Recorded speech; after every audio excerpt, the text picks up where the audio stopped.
everyone, welcome back to another episode of HHMtv. Brock with you, and today my special guest is Corey Miller. He is the president of Elevatus Architecture. Corey, thanks for joining us today. Appreciate it, Brock. Thank you. Thanks for having me. Yeah, so we've been wanting to get down here to Electric Works. It's such a great facility, a great project. Let's kind of recap for folks kind of where we sit today.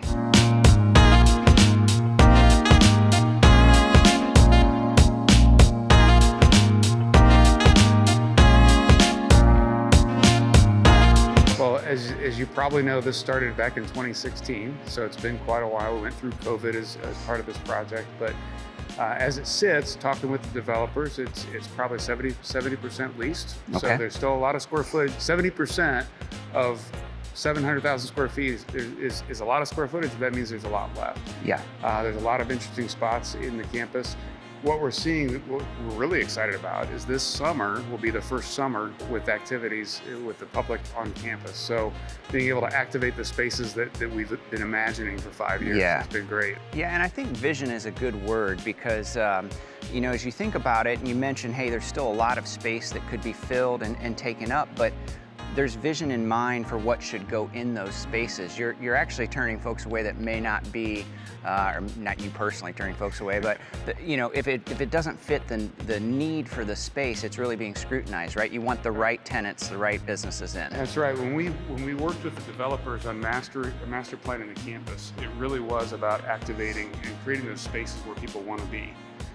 So there's a lot of spaces in the public realm that you'll see that are empty, and people often think like, well, they can't lease up space. Right. But as you said, the idea is this space needs to be a breakfast, lunch restaurant. This space needs to be a lunch, dinner restaurant with outdoor dining. And they're trying to find the right tenants to fit those needs so that it really creates an environment that they envisioned back 5 years ago. So there's a lot of different things that people can interact with. Mm-hmm. And as you put it, in kind of the upcoming stages, we might be able to look at more residential. Mm-hmm. What is that going to look like? Well, the first phase is actually starting construction here real soon. So the parking garage on the north side of the railroad tracks for the campus, wrapping around that is a 3 or 4 story apartment complex. Okay. That's being started here real soon. And that'll have, I think, north of 250 apartments. But really the grand vision of the campus is if you look at the east side of Broadway, where the buildings really haven't been touched, they're starting to secure them to make sure that they're watertight as best they can do right now. Mm-hmm. But the vision is for that to be mostly residential in the tall buildings, and then the smaller buildings, more atmospheres like you'd see in Union Street Market, where it could be retail, could be food and dining, event space as well. So Corey, we're in the GE Club. This is a great basketball court. Also below us is the old GE Club bowling alley. Mm-hmm. What's happening with these spaces? So the vision of the developer here was obviously, this is a great attraction. There's a lot of history here. People love the space. I mean, 25, 30, actually 40 years ago, I spent some time in here. Okay. with my friend's family. The idea is to really invite the public here. So this gym is now obviously still a gym. It's still got all the parts and pieces to play volleyball and basketball, but they really wanted it to be a community space. So they're marketing it as an event space. So eventually you could have weddings here, you could have banquets and whatnot. So this space remains active and remains really in the public eye. Upstairs, there is some other rental space, and whether it's an event or conference area, there's some smaller spaces upstairs. And then we'll get downstairs where they have a really unique vision of what can happen. Awesome. So Corey, we're down here in the GE Club. I'm mad at myself. I might have to throw in some footage because I once obtained a high game of 230 plus, I think. I have a towel that says GE Club, so it's a little bit of memorabilia. But so what's going on with this space? Are we going to keep any bowling lanes? Well, there's a little bit of a nuance there. The National Park Service really holds the keys to approval of any changes. So right now, we still show 12 lanes in the drawings. The vision of the developer is to really have kind of a speakeasy, small Dave & Buster's kind of environment. So we've done some plans that show different ways to use some of these spaces for activity, for a bar restaurant. There is intended to be a kitchen over here in this portion. And then if we walk around, there'll be like a speakeasy bar around the corner. So it could be family friendly here with a bar around the corner.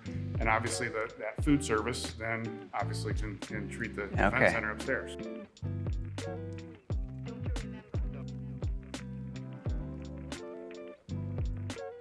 Okay, Corey, so we're in the space that's called the Forum right now, and this is one of those spaces that's still kind of under the works, I guess, in the works, I should say. And this is kind of where you were talking about, you know, having a breakfast and lunch tenant and some specific things coming to the space. So kind of describe the vision of the Forum. The Forum was really thought of as well, first of all, it's the entrance from the south parking lot. So most visitors that aren't familiar with the garage would enter from the south, and it is the welcome mat to the campus. It's and then it becomes the living room. So you can see there, you can see in the background, there's a concierge. Security is headquartered here, but it really becomes this hub of this part of the campus. And what's the relationship, what you see around us here is the car workspaces. So all the innovation companies are happening downstairs, and then the shared conference areas for the campus are all around us. So there's a lot of activity in this area all the time. A lot of collaboration that's happening right here. Yeah. Let's talk, on that front, let's talk a little bit about the AMP Lab and what that's all about as well.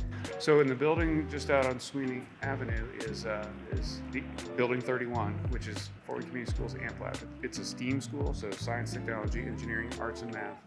And they have 4 sort of studios in the building that are all geared toward a certain focus. Kids are here from noon, from breakfast to noon, and then noon to the end of the day, just to really get involved in that. And the best part about that, one of the things that Riley Johnson will tell you about if you follow him, is the integration of those programs with the businesses on campus. So they're able to utilize assets on the campus those businesses brought with them and utilize on a daily basis. For example, Do It Best has a green screen to do video production for their commercials. So they didn't have to build that over at the AMP Lab, so they have an arrangement where the kids that are interested in that can go over there and participate. Yeah, I think that's really awesome because this is more than just a few different businesses and projects. It's almost like its own little ecosystem that works together and lives and breathes and it all kind of fits. So it's really exciting to see all this development happening. So Corey, we're in front of Prayerworksfw. This is another great community space that's just kind of open to all, isn't it? That is correct. This is a vision by the developer. Number of churches in town and congregations and businesses that it was 100% donated. All the construction, the design, and then the time spent in there. Different pastors, members of churches and businesses donate their time to be in there and allow the Prayerworks to be open 24/7. Yeah, so folks can come and pray. There's worship services there. They're just kind of whenever they're scheduled, and people can enjoy the space. Yeah, non-denominational or all denominational, however you want to say it, right? Absolutely, very cool.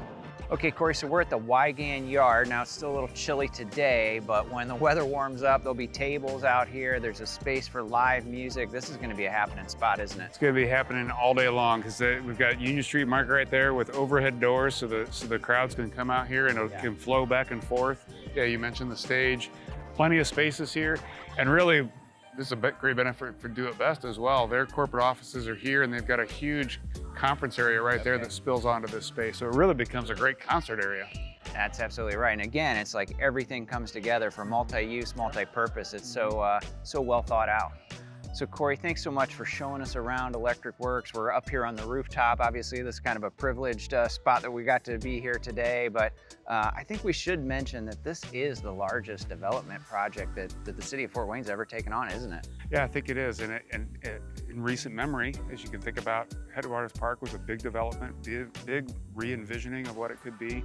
Obviously serves some floodway purposes. Think about Parkview Field and Harrison Square and the changes that has made for downtown Fort Wayne and the region. I think this is the next step. And the funny part is this is only the first half. We've got the other half behind us that is still to go. Yeah, so many exciting things on the horizon. Thank you again, Corey, for kind of showing us around today. We really appreciate it. My pleasure. So hey, we want to thank you for watching. I want to thank Corey for being with us today and telling us all about Electric Works. Hopefully you've learned a little bit about what's to come. As always, thanks so much for following along on HHMtv. I'm Brock saying go find the great things in your community, and we'll see you next time.